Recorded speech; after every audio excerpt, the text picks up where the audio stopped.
Insulin resistance हा फक्त डायबेटीससाठीच नाही, तर आजकाल PCODमध्ये सुद्धा एक महत्त्वाचा रूट कॉज ठरताना दिसतोय. 70% PCODच्या पेशंट्समध्ये आपल्याला इन्शुलिन रेझिस्टन्स आढळतोय.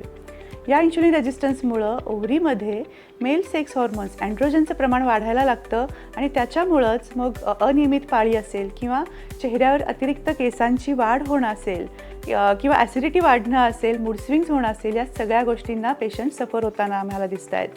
तर यावरती आपण नियंत्रण नक्कीच मिळवू शकतो. अगदी छोट्या छोट्या गोष्टींमध्ये बदल करूनसुद्धा आपल्या डाएटकडं लक्ष द्या. सात्विक आणि नॅचरल फूड घेण्याकडं कल असणं आवश्यक आहे.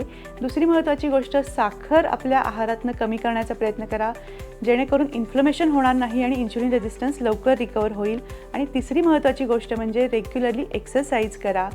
जो तुम्हाला आवडतोय त्या पद्धतीचा एक्सरसाइज करा, पण किमान 40-45 मिनिट्सचा वेळ जो आहे तो तुमच्या व्यायामासाठी देणं नक्कीच गरजेचं आहे.